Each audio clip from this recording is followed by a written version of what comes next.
सत्यशोधक प्रबोधन महासभा आयोजित सांगावा निवृत्तीच्या लेकींचा या व्याख्यानमालेत 6व्या माळेतील विचारपुष्प गुंफणार आहे डॉक्टर निर्मला जाधव. डॉक्टर निर्मला या स्त्रीवादी विचारांच्या बुद्धिजीवी अभ्यासक आहेत. त्यांनी मराठवाड्यातील लातूर शहरातून इंग्रजी विषयात पदवी व पदव्युत्तर शिक्षण पूर्ण केलं आहे. त्यानंतर त्या सावित्रीबाई फुले पुणे विद्यापीठातून स्त्री अभ्यासाच्या प्रांतात दाखल झाल्या. पुढे डॉक्टर बाबासाहेब आंबेडकर मराठवाडा विद्यापीठातील ताराबाई शिंदे स्त्री अभ्यास केंद्रात सहाय्यक प्राध्यापक म्हणून रुजू झाल्या आणि कालांतराने तेथे संचालक म्हणून जबाबदारी पार पाडली.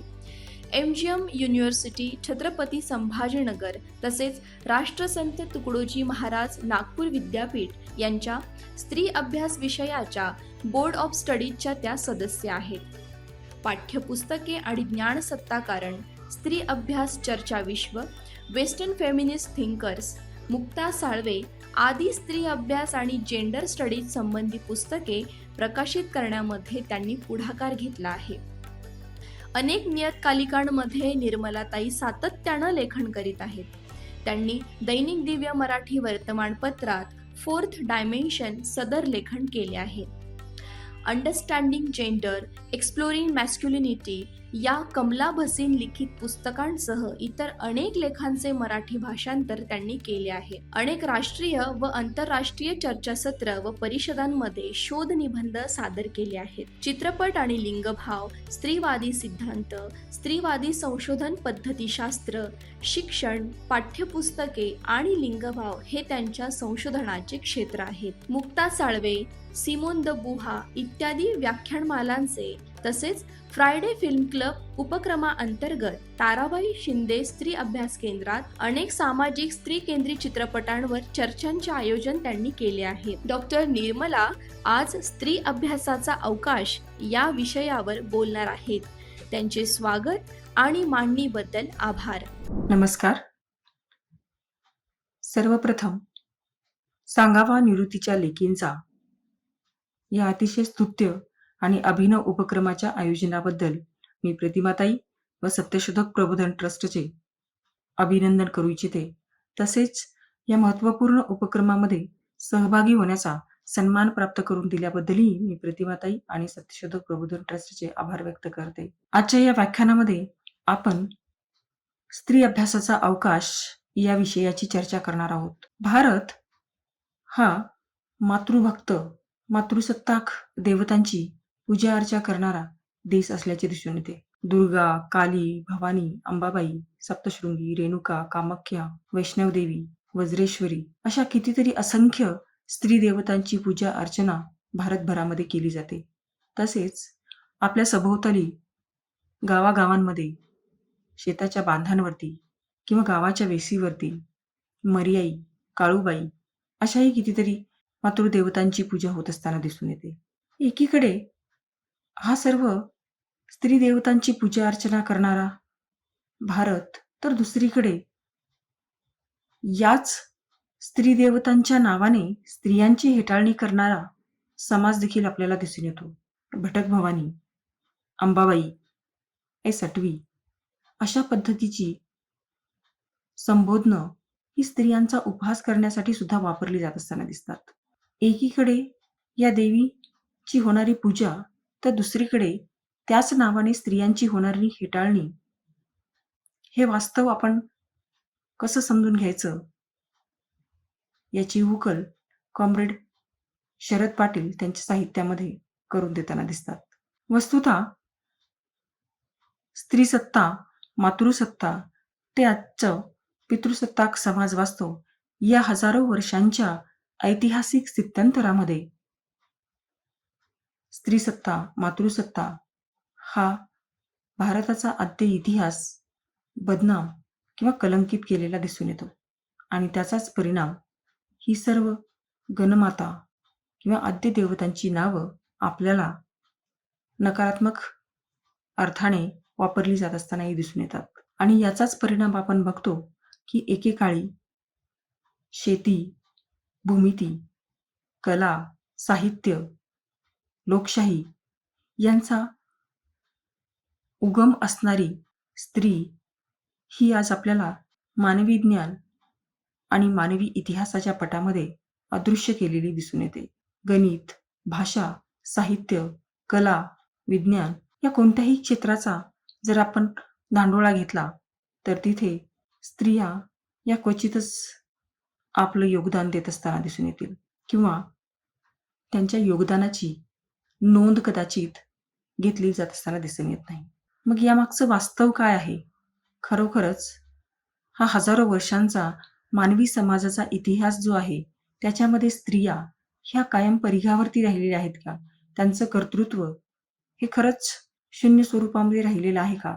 हा प्रश्न जेव्हा आपण विचारतो, तेव्हा स्त्री अभ्यासासारखा विषय या प्रश्नांची वास्तव मांडणी करताना दिसून येतो. स्त्री अभ्यास हा विषय इतर विषयांच्या तुलनेमध्ये नवीन अंतर्ज्ञानशाखीय विषय असून समाज, इतिहास, ज्ञान यांची स्त्रिया त्यांचे अनुभव आणि त्यांच्या दृष्टिकोनामधनं मांडणी करणारा विषय असल्याचे दिसून येते. वस्तुतः ज्ञान आणि सत्ता या दोन्हींचा घनिष्ठ संबंध असल्याचे दिसून येते.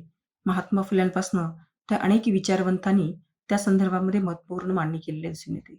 आणि याच ज्ञान आणि सत्तेच्या सहसंबंधामधून आपल्याला स्त्रिया या कुठेतरी परिघावरती फेकलेल्या दिसून येतात. ज्ञानाची अनेक केंद्र असलेली दिसून येतात, ज्यामध्ये भाषा, प्रांत, वर्ग, वर्ण, प्रदेश, जात यासारख्या व्यवस्था असलेल्या दिसून येतात. आणि पितृसत्ता ही या सर्व व्यवस्थांच्या सोबत सहकार्याने आपलं अस्तित्व अधिक दृढ करत असताना दिसून येतं. याचाच परिणाम पितृसत्ता स्त्री प्रश्नाची मांडणी करत असताना काय पद्धतीने एका व्यामिश्र किंवा गुंतागुंतीच्या स्वरूपामध्ये स्त्रियांचं स्थान आणि दर्जा हे सतत दुय्यम आणि परिघावरती ठेवताना दिसते, याचा विचार आणि याची उकल करणं गरजेचं ठरतं. स्त्री अभ्यास या विषयाचा उगम किंवा सुरुवात पाहत असताना आंतरराष्ट्रीय स्तरावरती 60-70च्या दशकामध्ये जेव्हा बहुतांश देशांमध्ये असंतोष, चळवळी, आंदोलनं, कामगार, शेतकरी, स्त्रिया, विद्यार्थी हे अग्रेसर होऊन आंदोलनं करताना दिसतात, त्या आंदोलनामध्येच कुठेतरी स्त्री अभ्यासाच्या विषयाची सुरुवात होत असताना दिसून येते.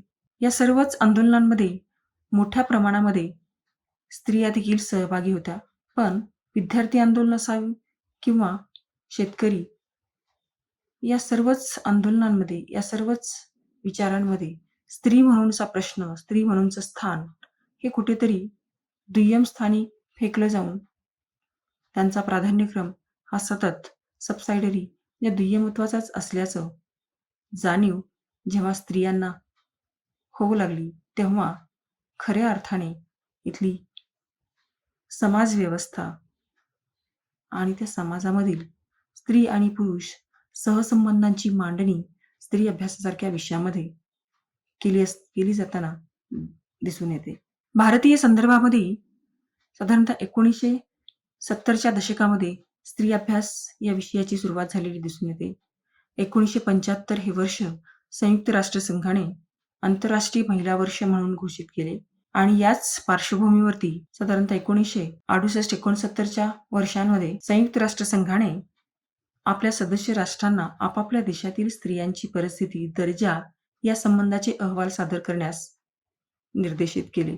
तेव्हा भारतातील स्त्रियांची परिस्थिती आणि दर्जा याचा एक दीर्घ अहवाल सादर करण्याच्या अनुषंगाने committee on the status of women in India म्हणजेच भारतीय स्त्रियांच्या दर्जाविषयक अहवालाची मांडणी करणाऱ्या समितीची स्थापना केलेली दिसून येते.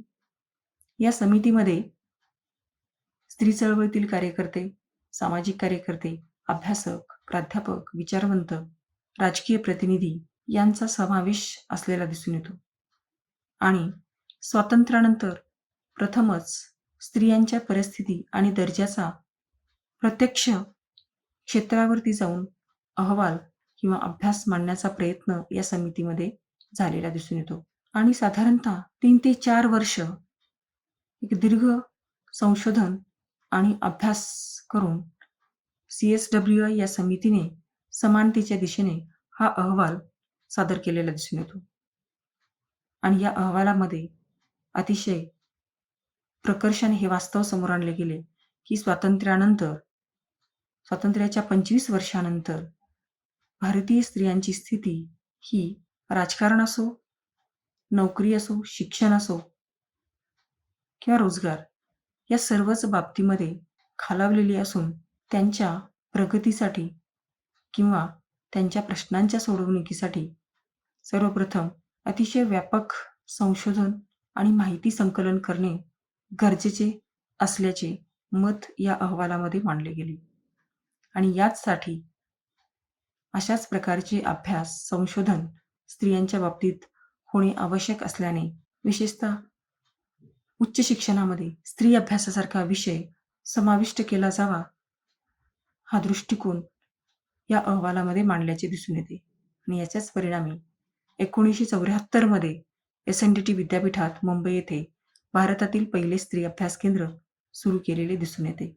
आणि आज भारतातील बहुतांश विद्यापीठामध्ये स्त्री अभ्यास हा विषय सुरू असलेला दिसून येतो. स्त्री अभ्यास या विषयाचे वेगळेपण किंवा महत्त्व जेव्हा आपण अभ्यासनाचा प्रयत्न करतो, तेव्हा हे लक्षात येते, की आपल्या समाजातील प्रचलित समाज, शिक्षण आणि ज्ञानव्यवस्था या सर्वच बाबतीमध्ये जो एक पितृसत्ताक दृष्टिकोन आहे, त्याची चिकित्सा आणि त्याची पुनर्मांडणी करणं गरजेचं ठरतं. कारण या सर्वांचा एक व्यापक प्रभाव आणि परिणाम आपल्याला समाज वास्तवावरती असलेला दिसून येतो. शासकीय धोरणांपासून ते शिक्षण व्यवस्था, कुटुंब, न्यायालय, धर्म, प्रशासन या सर्वच क्षेत्रामध्ये स्त्रियांच्या दुय्यमत्वाचं प्रबळीकरण करणारा एक मानस रूढ असलेला दिसून येतो. आणि हा वैचारिक दृष्टिकोन कुठेतरी स्वाभाविक किंवा नैसर्गिक असल्याची धारणा समाजामध्ये रूढ असल्याचे दिसून येते. आणि म्हणूनच स्त्रियांच्या दुय्यमत्वाला, स्त्रियांच्या वगळले जाण्याला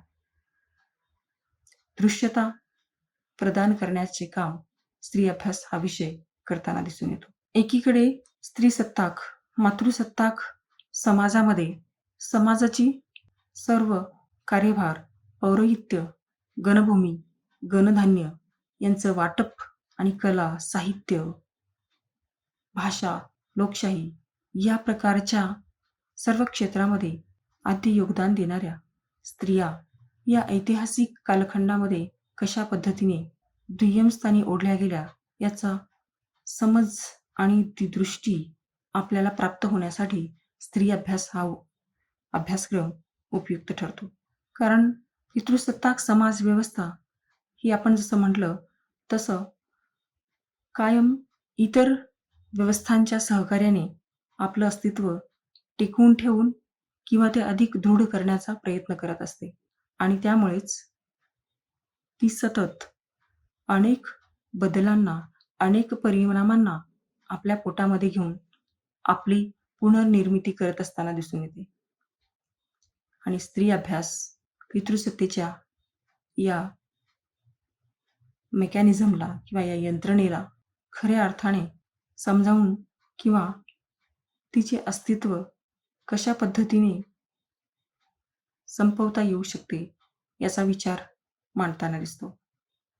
स्त्री अभ्यास या विषयाचा गाभास केवळ ज्ञानासाठी ज्ञान हा नसून बदल किंवा परिवर्तन हा मुख्य हेतू असल्याचे दिसून येते. स्त्री चळवळीचं देखील तेच प्रमुख उद्दिष्ट आपल्याला दिसून येतं.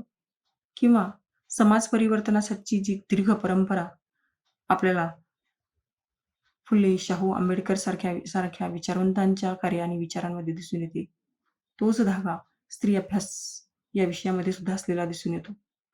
अकॅडमिक ॲक्टिव्हिझम नावाची संकल्पना ही स्त्री अभ्यासाच्या माध्यमातून अकॅडमिक क्षेत्रामध्ये रूढ झालेली दिसून येते, ज्याचा आशय हा कोणतंही ज्ञान, कोणताही विचार हा केवळ एका पोकळीमध्ये अभ्यासला जाऊ शकत नाही, तर त्याला वास्तव आणि वास्तवाच्या परिणामाचा आधार असणं गरजेचं ठरतं. स्त्री अभ्यास या विषयाला स्त्री चळवळीचं अकॅडमिक अंग संबोधलं जातं. याचं कारण सुरुवातीला आपण जी चर्चा केली त्यानुसार स्त्री चळवळीमधील जी आंदोलनं, जे प्रश्न उपस्थित केले जात होते, त्यांना कुठेतरी संशोधन आणि माहितीचा पुरवठा करणं, संशोधनाची जोड देणं यासाठी स्त्री अभ्यास हा विचार, हा विषय पुढे आलेला दिसून येतो. त्यासोबत स्त्री अभ्यासाने स्त्रियांची परिस्थिती आणि दर्जा यांचं विश्लेषण करत असताना ज्ञान हे कप्प्यांमध्ये वर्गीकृत होऊ शकत नाही, हा विचार सर्वप्रथम पुढे आणलेला दिसून येतो. आज इंटरडिसिप्लिनॅरिटी किंवा अंतर्ज्ञान शाखीयता हा शब्द किंवा ही टर्मिनॉलॉजी आज प्रचलित झालेली दिसून येते. पण साधारणतः 1970च्या दशकामध्येच स्त्री अभ्यास या विषयाने हे निदर्शनास आणून दिलेले दिसते की केवळ आपल्या हितसंबंधांच्या पोटी पितृसत्ताक समाज व्यवस्थेने जी ज्ञानांची वेगवेगळ्या विभागांमध्ये, अभ्यास शाखांमध्ये एक विभागणी केलेली आहे, त्याचा परिणाम संपूर्ण वास्तव समजून घेण्यामध्ये अडथळा किंवा अडसर ठरतो. म्हणून इंटरसेक्शनॅलिटी ही संकल्पना आणि अंतर्ज्ञान शाखीयता हा दृष्टिकोन स्त्री अभ्यासाने पुढे आणलेला दिसतो, ज्याचा स्वीकार आज आपल्याला प्रचलित शिक्षण व्यवस्थेमध्ये केला गेलेला दिसून येतो.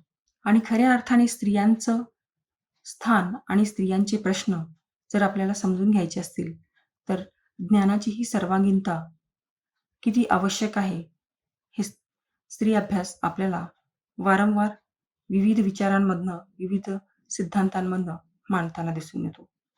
पितृसत्ता ही स्त्रिया आणि समाज किंवा स्त्रिया आणि पुरुष यांच्यामध्ये एक उतरंड निर्माण करतो आणि या उतरंडीमध्ये स्त्रियांचं कर्तेपण, स्त्रियांचं योगदान हे कायम दुर्लक्षित, अदृश्य किंवा परिघावर ढकललेलं दिसून येतं. आणि त्याचमुळे स्त्रियांमध्ये आपला इतिहास आणि आपले कर्तृत्व या संदर्भामध्ये जो एक परात्मता निर्माण झालेली दिसते, त्याच्या सोडवणुकीसाठी इतिहास, ज्ञान, सामाजिक संस्था या सर्वांचा पुनर्विचार, पुनर्मांडणी स्त्रीवादी दृष्टिकोनामधनं स्त्रियांच्या अनुभव केंद्रिततेनं करणं कसं आवश्यक आहे, याचा विचार स्त्री अभ्यास हा विषय मांडताना दिसून येतो. स्त्री अभ्यास या विषयाचं एक महत्त्वपूर्ण योगदान आपल्याला हे दिसून येतं की स्त्री अभ्यासाने केवळ भारतामध्येच नाही तर जगभरामध्ये शिकवले जाणारे अभ्यासक्रम, ज्ञानव्यवहार यामध्ये महत्त्वपूर्ण हस्तक्षेप करून स्त्रीवादी दृष्टिकोनाचा समावेश करण्यास भाग पाडलेले दिसून येते. आज कुठलाही अभ्यासक्रम जर आपण बघितला तर त्यामध्ये स्त्रीवाद किंवा स्त्रीवादी दृष्टिकोन, स्त्रियांचं योगदान या बाबी समाविष्ट केल्या जात असताना दिसून येतात किंवा खूप मोठा एक क्रिटिकल डिस्कोर्स स्त्री अभ्यासाने पुढे आणलेला दिसून येतो. विशेषतः 70च्या दशकामध्ये आपण जेव्हा स्त्री अभ्यासाची सुरुवात होत होती हे बघितलं, त्यावेळेस अकॅडमिक क्षेत्रामध्ये काम करणाऱ्या स्त्रिया, विशेषतः इतिहासासारख्या विषयातील स्त्रियांना जेव्हा ही जाणीव झाली की इतिहासाचा अभ्यासक्रम असेल किंवा इतिहास असेल, यामध्ये या विषयांची मांडणी करणारे प्राध्यापक किंवा या विषयांचे अभ्यास विषय म्हणून सुद्धा स्त्रियांना आपलं योगदान, आपलं अस्तित्व हे असलेलं दिसून येत नसल्याची जाणीव जेव्हा झाली, तेव्हा हिस्ट्री म्हणजेच हा केवळ त्याचा इतिहास आपल्याला शिकवला गेलेला आहे. पण हर स्टोरी म्हणजे स्त्रियांचा इतिहास, तिचा इतिहास हा अंधारातच ठेवला गेल्याचे जेव्हा विशेषतः स्त्री अभ्यासकांच्या लक्षात आले, तेव्हा त्याने या सर्व पितृसत्ताक ज्ञानव्यवहारातील स्त्रियांच्या अदृश्यतेची मांडणी पुढे केलेली दिसून येते. पितृसत्ताक समाज व्यवस्था आपल्या अस्तित्वासाठी एक वैचारिक समाज मानस देखील तयार करतो आणि त्या समाज मानसामधनं स्त्रिया आणि पुरुष यातील विषमता ही दृढ राहते. या विषमतेला स्वाभाविक किंवा नैसर्गिकतेचं वलय प्रदान केलं जातं आणि त्यामुळेच ही विषमता, ही स्त्रियांची दुय्यमता, स्त्रियांचं वगळलेपण पुढे मांडण्यामध्ये अभ्यासक्रम किंवा सामाजिक दृष्टिकोन हे सुद्धा आपली भूमिका निभावताना दिसत नाहीत आणि म्हणून आज स्त्री अभ्यासासारखा विषय हा याचं सार्वत्रिकीकरण होणं गरजेचं असल्याचं दिसून येतं. मागील 40 वर्षामध्ये स्त्री अभ्यासाने किंवा स्त्रीवादी दृष्टिकोनाने आपल्या महत्त्वपूर्ण हस्तक्षेपी दृष्टिकोनामधनं हा परिवर्तन किंवा हा बदल निश्चितच पुढे आणलेला दिसतो, की ज्याचा परिणामी विद्यापीठांमध्ये तसेच महाविद्यालयांमध्ये अभ्यासक्रमांचे मोठ्या प्रमाणामध्ये एक पुनर्विचार, पुनर्मांडणी होऊन स्त्रियांचे मुद्दे असतील किंवा स्त्रियांसंबंधातला अभ्यासक्रम त्यामध्ये समाविष्ट करून घेतलेला दिसून येतो. Gender in history, gender in literature, feminism and literature, gender in economy यासारखे विषय आज आपल्याला अभ्यासक्रमांमध्ये शिकवले जात असताना दिसून येतात. स्त्री अभ्यास हा विषय आज यासाठी महत्त्वाचा ठरतो, कारण आजही स्वातंत्र्याच्या 75 वर्षानंतर घटनेने सर्व प्रकारची समानता स्त्री-पुरुषांना प्रदान केलेली असताना, सामाजिक मानस मात्र याच पितृसत्ताक व्यवस्थाने बंदिस्त असलेलं दिसून येतं आणि म्हणूनच स्त्रियांना शिक्षण किंवा नोकरीसाठी घराबाहेर पडण्याची एक मुभा जरी प्राप्त झालेली असली, तरी तिच्या विचार, व्यवहार आणि कर्तेपणाला नियंत्रित करणारी मूल्यव्यवस्था ही बदललेली दिसून येत नाही. आणि अनेक प्रकारची घुसमट किंवा अनेक प्रकारचा ताण स्त्रियांना सहन करावा लागतो. त्याचे आकलन करण्याची दृष्टी स्त्री अभ्यासासारखा विषय प्रदान करताना दिसून येतो. स्त्रिया या सुद्धा येथील जात, धर्म, प्रदेश, वर्ण, वंश या विविध क्षेत्रांमध्ये विभाजित झालेल्या दिसून येतात आणि स्त्रियांचे प्रश्न समजून घेत असताना या सर्व बाबींचा अंतर्छेदीय दृष्टिकोन असणे गरजेचे ठरते. कारण स्त्री म्हणून एकच एक प्रश्न किंवा एकच एक वास्तव आपल्यासमोर असलेलं दिसून येत नाही. स्त्री अभ्यासाच्या आकलनाची परिदृष्टी प्रदान करत असताना दिसतो. स्त्री अभ्यास हा विषय शिक्षण, पाठ्यपुस्तके, शिक्षण व्यवहार, ज्ञाननिर्मिती, ज्ञान, शासकीय ध्येय धोरणं, विकास इत्यादी व्यापक स्तरावरील स्त्रियांचा विचार आणि समावेश काय पद्धतीने केला जातो याचा चिकित्सक विचार पुढे मांडताना दिसतो. शाळा आणि महाविद्यालये जिथे ज्ञानार्जनाचं काम केलं जातं आणि ज्ञान नावाच्या क्षेत्रामध्ये कोणत्याही प्रकारचा भेदभाव होत नसतो. ज्ञान हे एका अर्थाने सर्वांच्या कल्याणाचं कार्य करतो. या पद्धतीचा जो समज आपल्यावरती बिंबवण्यात आलेला आहे, त्याची चिकित्साही स्त्री अभ्यास पुढे करताना दिसतो आणि शिक्षण क्षेत्रातील व्यवहार, क्लासरूम्स, पाठ्यपुस्तके ही सुद्धा समाजामधीलच प्रचलित पितृसत्ताक विषमता, पितृसत्ताक समाज वास्तव हेच रिप्रोड्यूस करण्याचं किंवा पुढे आणण्याचं काम कशा पद्धतीने करतात, हे विश्लेषण स्त्री अभ्यास त्यांच्या अभ्यासक्रमांमधनं, संशोधनामधनं पुढे आणत असताना दिसून येतो. व्याख्यानाच्या सुरुवातीला आपण इतिहासातील स्त्रियांच्या कर्तेपणाचा विचार करत असताना जो मुद्दा उपस्थित केलेला होता, की स्त्रिया ह्या कायम मानवी इतिहास आणि नागरीकरणाच्या प्रक्रियेमध्ये अदृश्य आणि परिघावर ठेवल्या गेल्या. त्याचा पुनर्विचार करणं का गरजेचं आहे, हे आपल्या संशोधन आणि अभ्यासामधनं पुढे मांडताना दिसतात. ताराबाई शिंदे, मुक्ता साळवे, यासारख्या असंख्य स्त्रिया की ज्याने खूप महत्त्वाचं एक वैचारिक योगदान विविध स्वरूपामध्ये दिलेलं दिसतं. परंतु त्याची नोंद पितृसत्ताक प्रभावाखालील इतिहासामध्ये केली गेलेली दिसून येत नाही. आणि म्हणून स्त्रियांच्या कर्तृत्वाचा वारसा शोधण्यासाठी, त्या वारशाची पुनर्मांडणी करण्यासाठी ज्ञानव्यवस्था, ज्ञाननिर्मितीची प्रक्रिया यांनाच काही प्रमाणशास्त्रीय एपिस्टेमॉलॉजिकल प्रश्न विचारणं का गरजेचं आहे, हा विचार स्त्री अभ्यास पुढे आणताना दिसतो. जेंडरिंग डिसिप्लिन्स म्हणजेच जे वेगवेगळे विषय शाळा आणि महाविद्यालय विद्यापीठांमध्ये शिकवले जातात, त्यांचं लिंगभावीकरण होणं कसं गरजेचं आहे, हा पर्स्पेक्टिव्ह स्त्री अभ्यासाने रूढ केलेला दिसून येतो. स्त्री अभ्यासाच्या सुरुवातीच्या टप्प्यावरती स्त्रीवादी विचारवंताने हीच भूमिका आपल्याला घेतलेली दिसून येते की शिक्षणाच्या क्षेत्रामध्ये विविध अभ्यास शाखांमध्ये लिंगभाव, स्त्रीवादी दृष्टिकोन यांचा समभाव होणं जास्त गरजेचं आहे.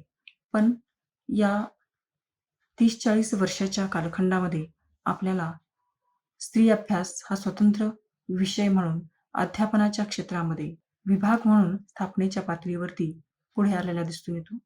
आणि आज स्त्री अभ्यासामध्ये संशोधन, त्याचसोबत अध्यापन आणि मोठ्या प्रमाणामध्ये वाचन साहित्य निर्मिती होत असताना दिसून येते.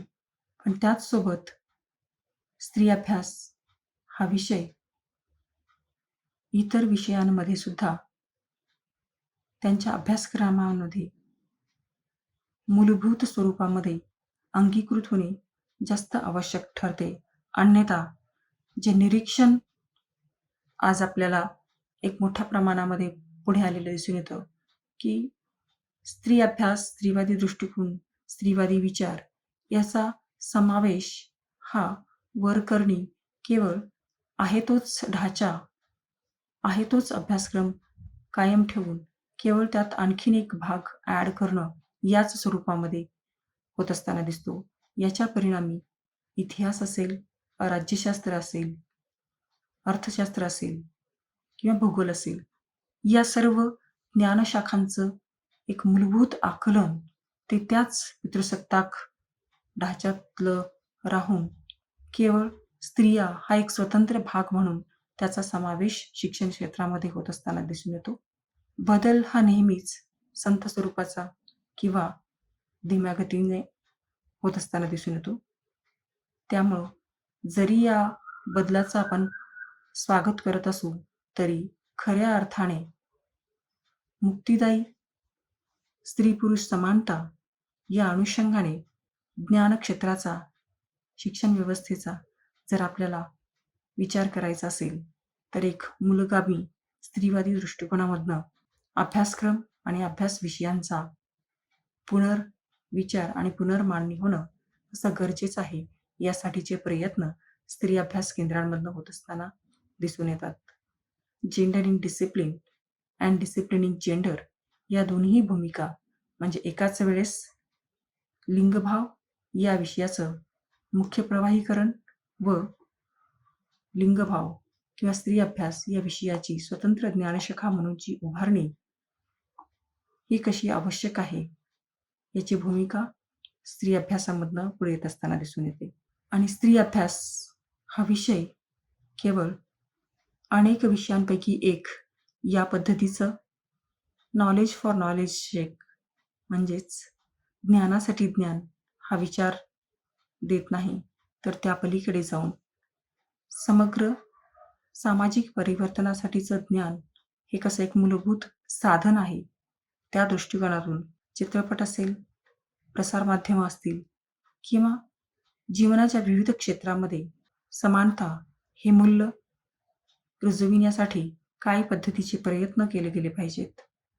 अभ्यासक्रमांमध्ये, वर्गखोल्यांमध्ये समानतेचा व्यवहार काय स्वरूपामध्ये इंट्रोड्यूस केला गेला पाहिजे, हा विचार स्त्री अभ्यास जगभरामध्ये मांडताना दिसून येतो. स्त्री अभ्यास या ज्ञानशाखेमध्ये खूप दीर्घ स्वरूपामध्ये एक वैचारिक मांडणी आणि साहित्य निर्मिती केली गेलेली दिसून येते. पण भारतीय समाज वास्तवाचा विचार करत असताना जेव्हा मुख्यतः आजही मोठ्या प्रमाणामध्ये ग्रामीण भागामधनं विद्यार्थी-विद्यार्थिनी येत असतात, तेव्हा भाषा, विशेषतः इंग्रजी भाषा एक महत्त्वाचं आव्हान आपल्यासमोर दिसतं. परंतु जसं आपण बघितलं सुरुवातीलाच, की स्त्री अभ्यास हा विषय भारतामध्ये आणि जगभरामध्ये उच्च शिक्षणामध्ये सर्वप्रथम सादर केलेला दिसून येतो. याचे परिणाम खूप मोठं साहित्य जे आहे स्त्री अभ्यासाचं, ते इंग्रजी भाषेमध्ये असलेलं दिसून येतं आणि म्हणून हा विचार सामान्य विद्यार्थ्यांपर्यंत पोहोचत असताना भाषा एक मोठा अडसर आपल्याला असलेला दिसून येतो.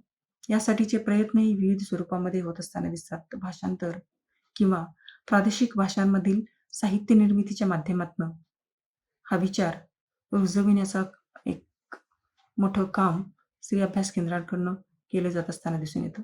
पण स्त्री अभ्यासाची ही व्याप्ती अजूनही खूप मोठ्या प्रमाणामध्ये त्याचं सार्वत्रिकरण होणं, ती विस्तारणं खूप गरजेचं आहे.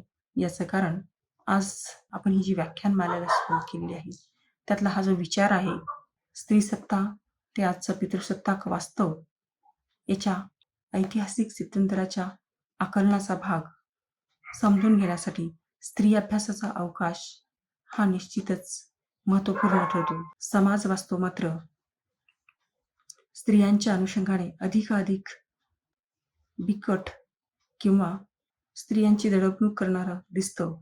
याचं कारण प्रसारमाध्यमं, शिक्षण व्यवस्था, धर्म, भांडवलशाही, जाती व्यवस्था या सर्व क्षेत्रामध्ये पितृसत्ता स्वतःला एका अर्थाने अद्ययावत करून किंवा त्यानुसार स्वतःला जुळवून घेऊन आपली वैचारिक सत्ता पुनर्प्रस्थापित करण्याचा जोरकसपणे प्रयत्न करत असताना दिसून येते.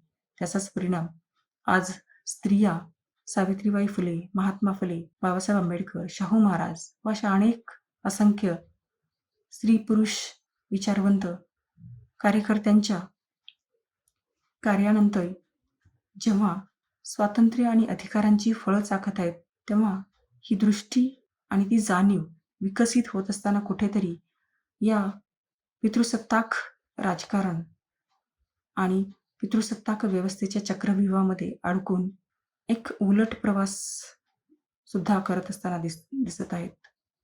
आणि म्हणून स्त्री अभ्यास हा विषय याच्यासाठी महत्त्वाचा ठरतो, जो आपलं समाज मन काय पद्धतीने घडवलं जातं आणि त्या समाज मनाचेच परिणाम म्हणून समाजातील व्यक्ती, मग तो स्त्री असेल किंवा पुरुष असेल, या व्यवस्थात्मक संरचनेमध्ये काय पद्धतीने घडवला जातो याची उकल करण्याचं साधन आपल्याला शैक्षणिक क्षेत्रामध्ये उपलब्ध करून देण्याचा प्रयत्न करतो.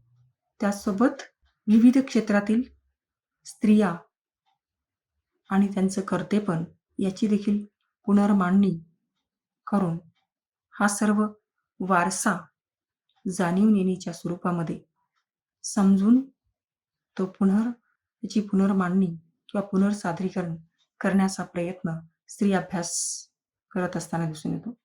आणि म्हणूनच हा सांगावा निवृत्तीच्या लेकींचा उपक्रम साजरा होत असताना स्त्री अभ्यास हा विषय आणि त्याचे महत्त्व समजून घेणे गरजेचे ठरते. पारंपरिक शिक्षण व्यवस्थेमधून स्त्रिया शिक्षित होऊन किंवा पुरुष शिक्षित होऊन परिवर्तन किंवा बदल हे आपल्या आयुष्यामध्ये परावर्तित होतेच असे नाही. याचं कारण शिक्षण व्यवस्थेमध्ये, ज्ञान व्यवस्थेमध्ये तोच स्त्री-पुरुष विषमतेच्या मूल्याचा समावेश असलेला दिसून येतो.